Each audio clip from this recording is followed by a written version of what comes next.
Henry Hill. Henry Hill is the audience's guide through Goodfellas, the character who narrates the rise and collapse of a criminal life. His famous opening line, "As far back as I can remember, I always wanted to be a gangster," sets the tone. From the beginning, Henry is marked by ambition and exclusion. He is half Irish and half Sicilian, which means he can never become a made man in the mafia, yet he is close enough to its inner circle to crave the lifestyle. This outsider status fuels his drive, because the power and respect that come from association with the Lucchese crime family promise an escape from ordinary life. His story is structured as a classic rise and fall, a wide-eyed neighborhood kid dazzled by mobsters, a trusted earner in his prime, and finally a paranoid, drug-addicted informant reduced to lamenting his fate as, in his own words, an average nobody, a schnook.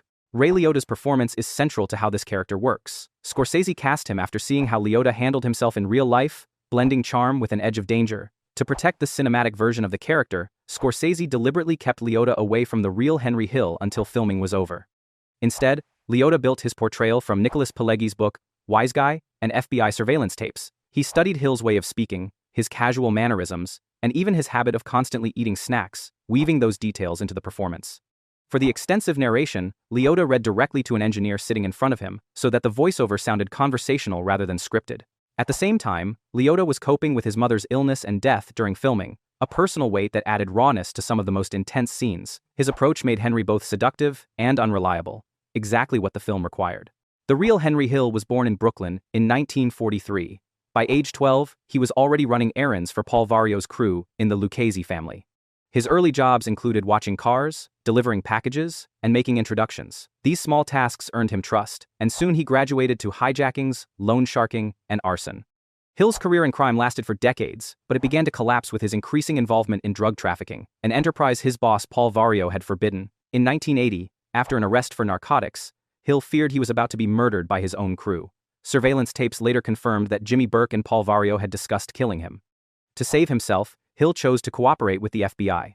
His testimony implicated dozens of associates, leading to more than 50 convictions, including high-ranking figures like Burke and Vario.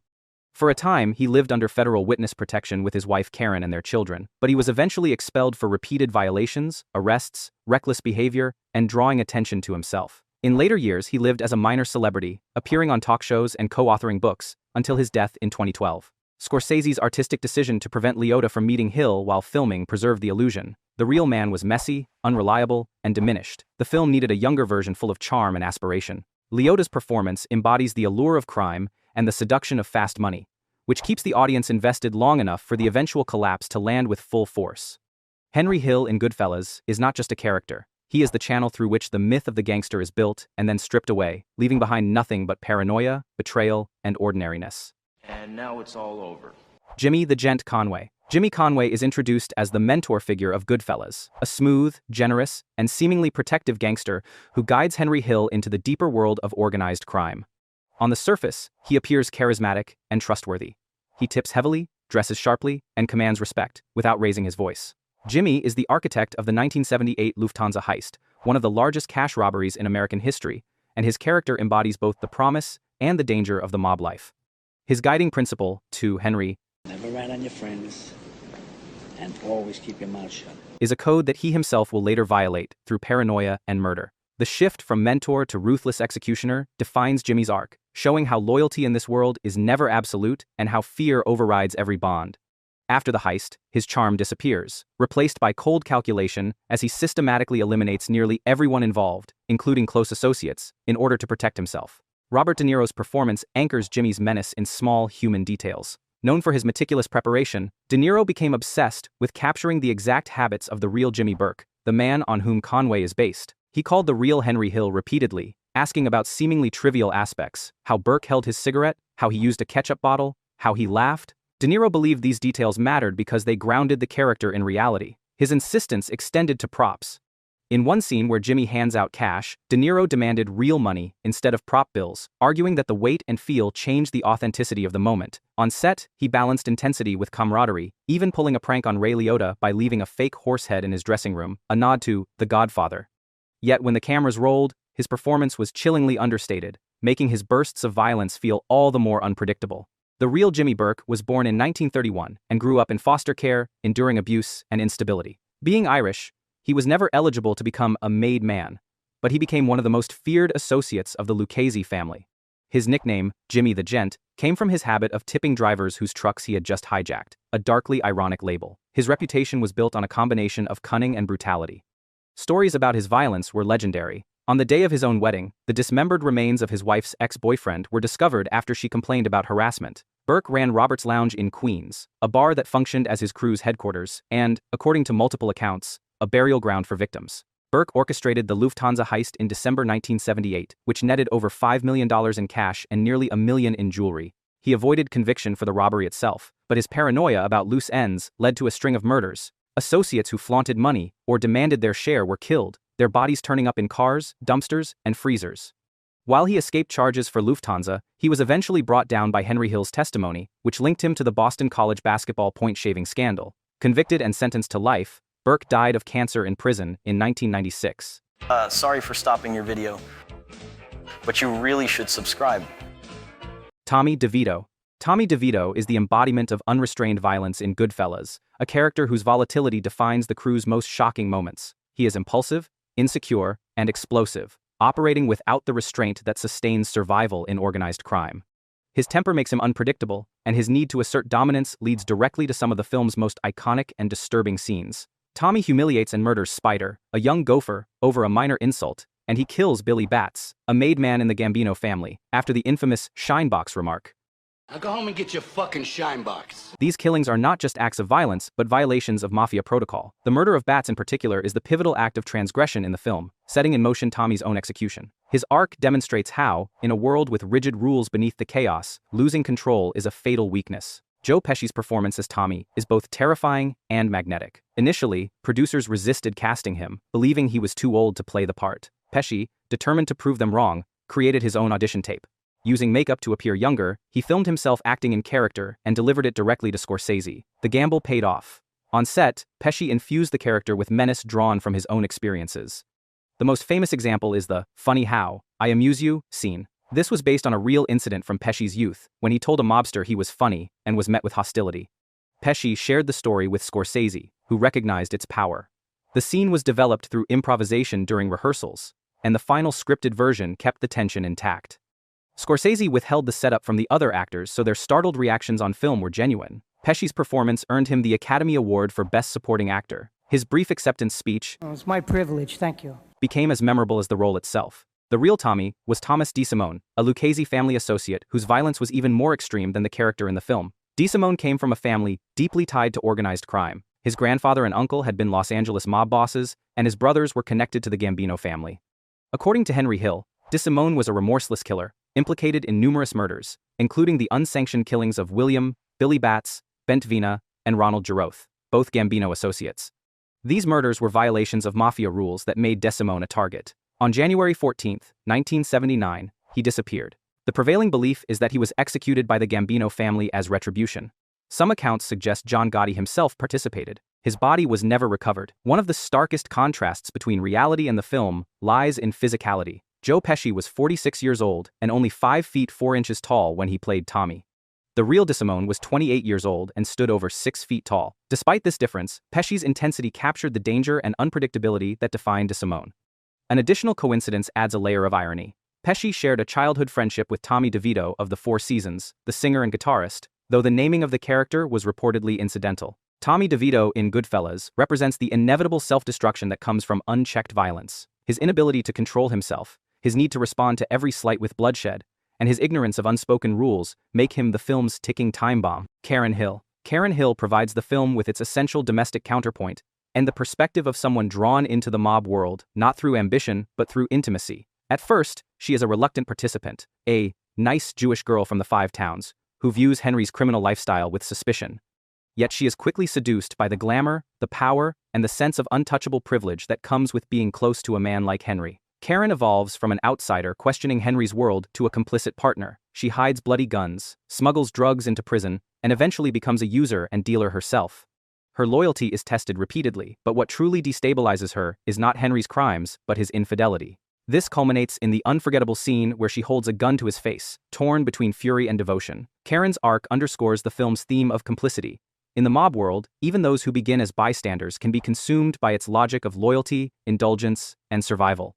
Lorraine Bracco's portrayal of Karen was both natural and deliberate. Unlike many of her co-stars, she did not formally audition for the role. Martin Scorsese remembered her from an earlier audition for another project and offered her the part directly.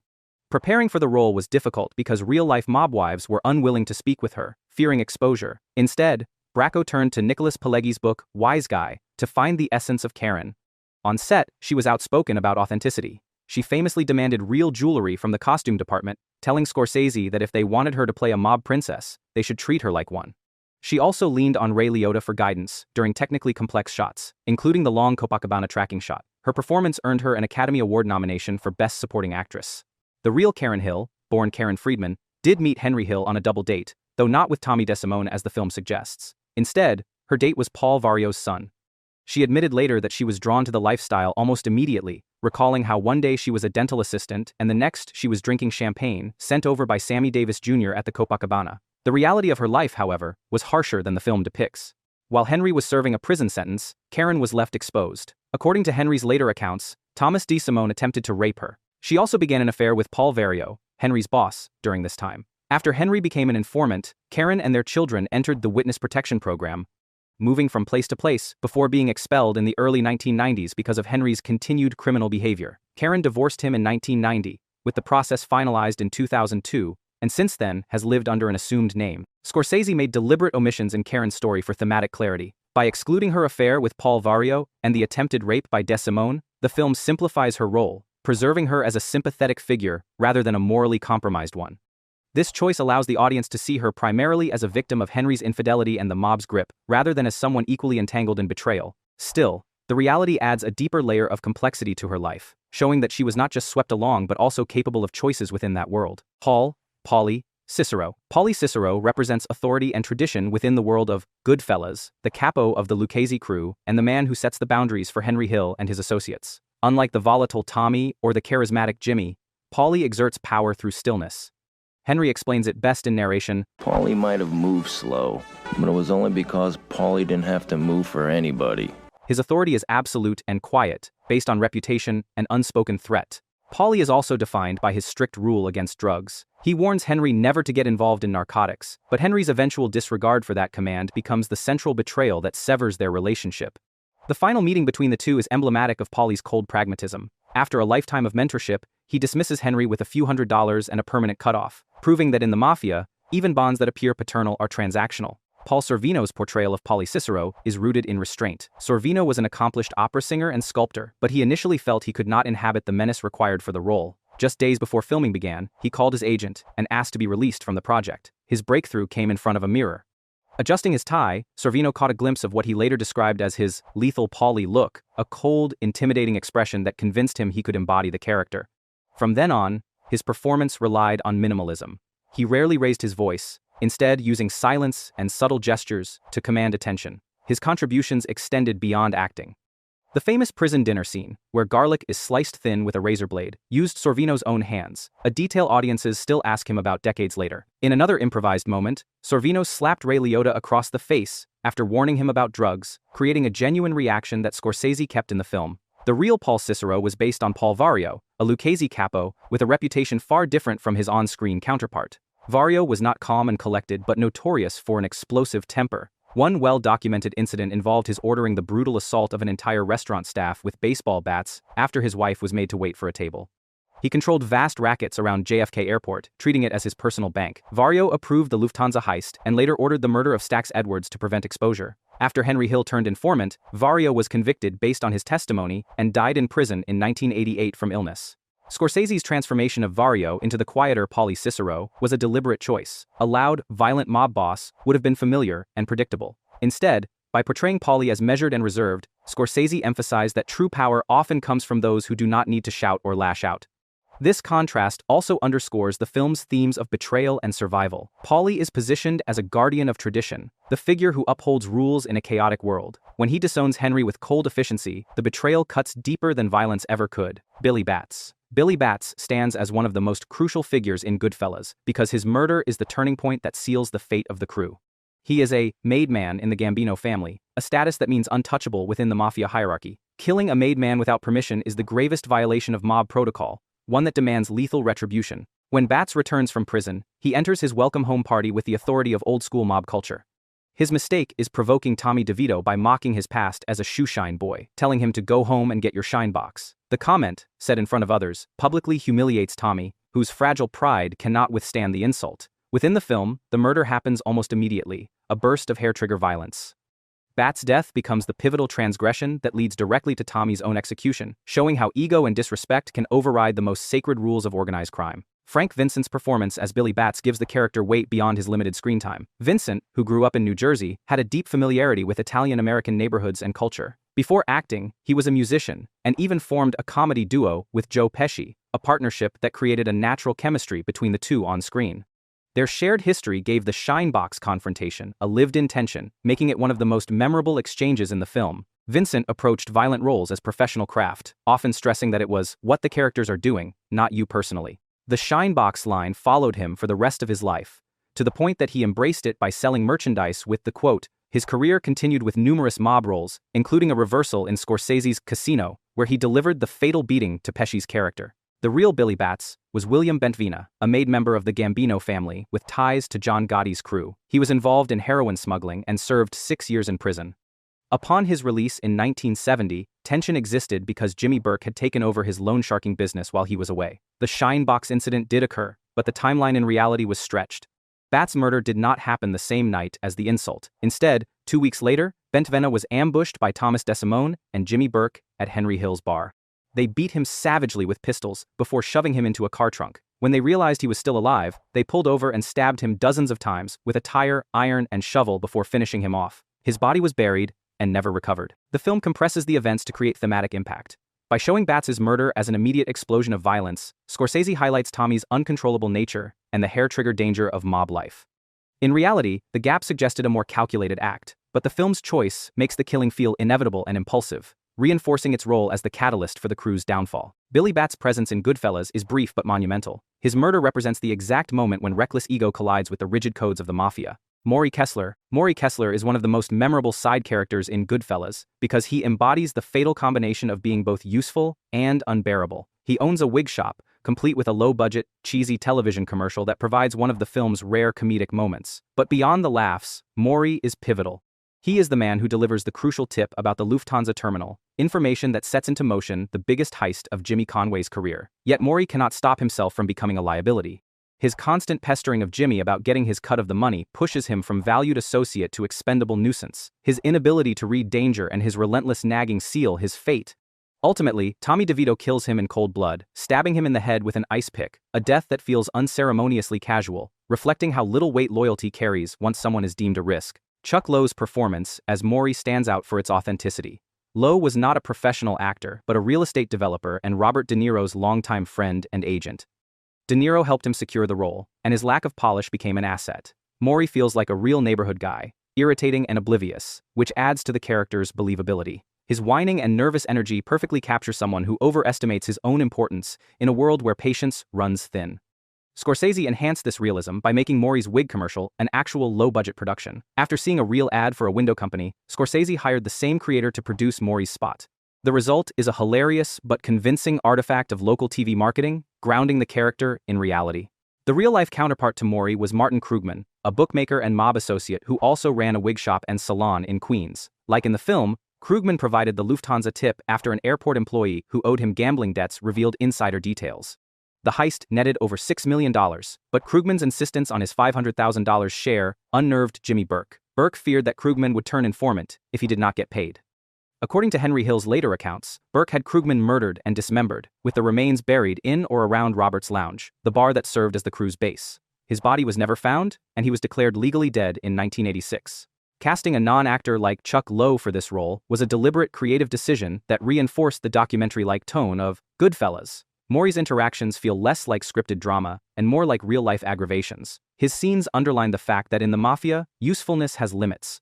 Once a man becomes more of a headache than an asset, his survival is no longer guaranteed. Scorsese highlights this brutal calculus through Morrie's abrupt and unsentimental death. There is also a fascinating casting footnote.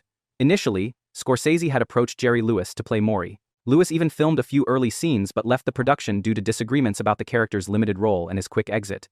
That history makes Morrie's portrayal even more interesting. A comedy legend turned down the part, and instead, a complete non-actor gave one of the film's most unforgettable performances. Stax Edwards. Parnell Stax Edwards is one of the smallest roles in Goodfellas, but his mistake carries enormous consequences. He is a blues musician and a minor associate of Jimmy Conway's crew, who is trusted with a single, simple task after the Lufthansa heist: dispose of the getaway van by driving it to a junkyard in New Jersey, where it will be destroyed.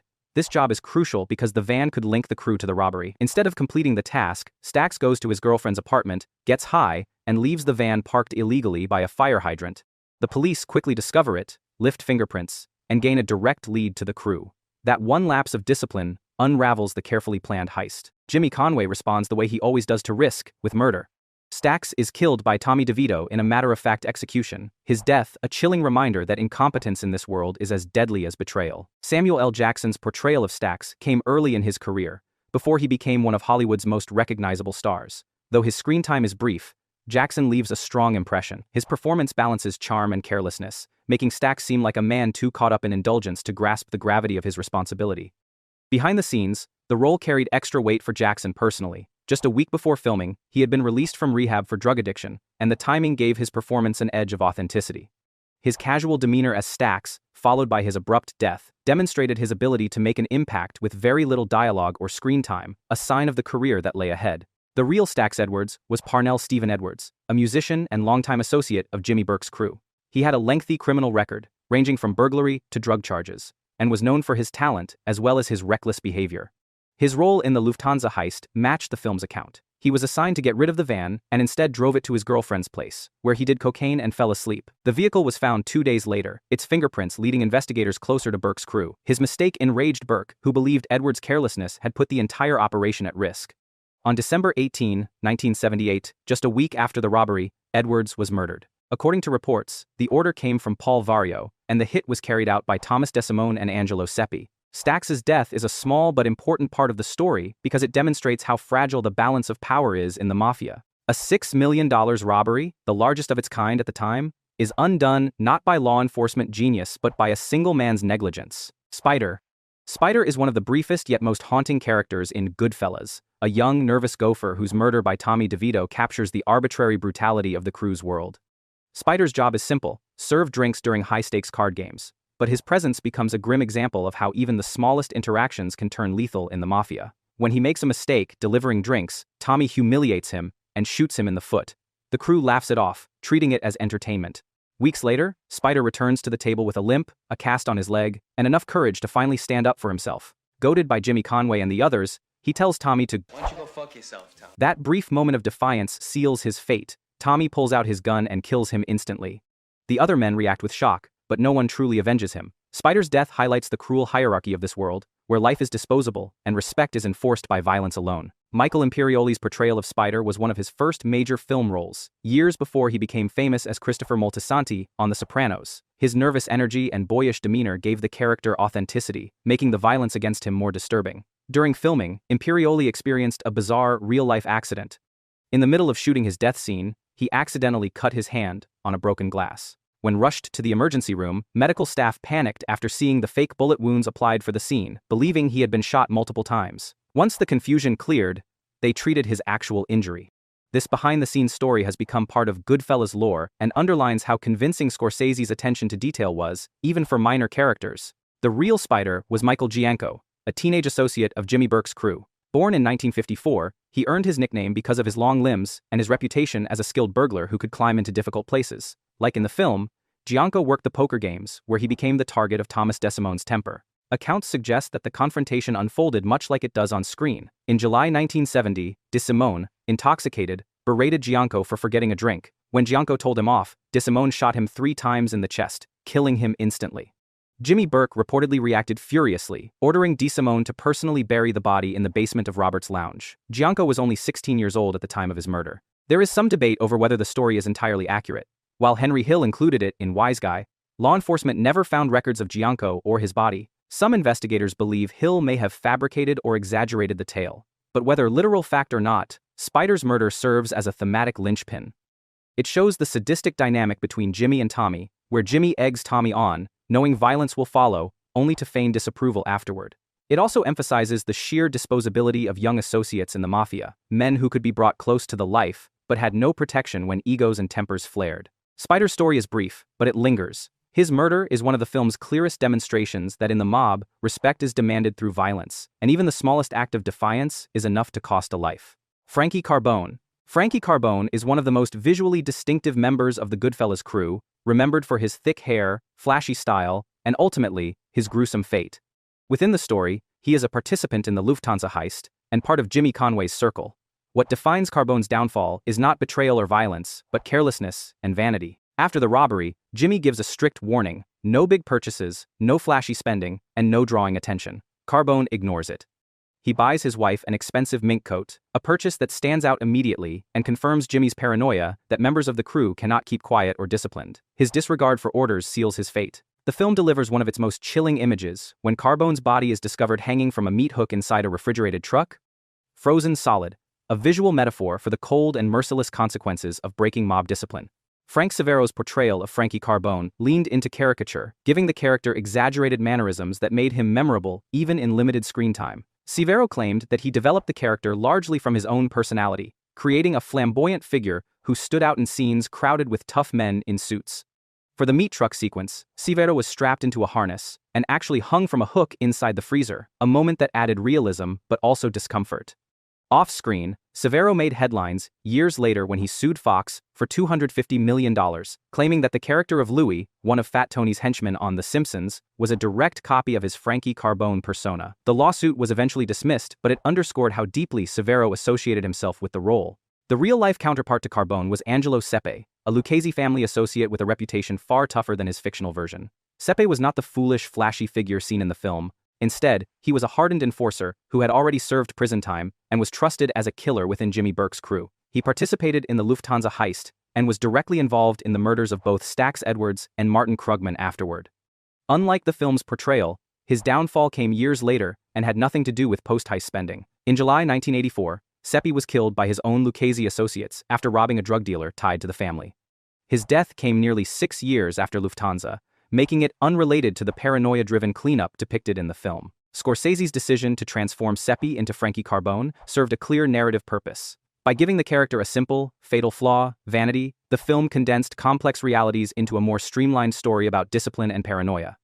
Carbone's flashy coat provided an immediate, cinematic way to show Jimmy's growing mistrust and ruthlessness. The frozen body scene also delivered one of the film's most unforgettable images, ensuring that Carbone's role, though small, left a lasting impression. If you enjoyed this, go ahead and subscribe. I've got a lot more content coming. Thanks for watching.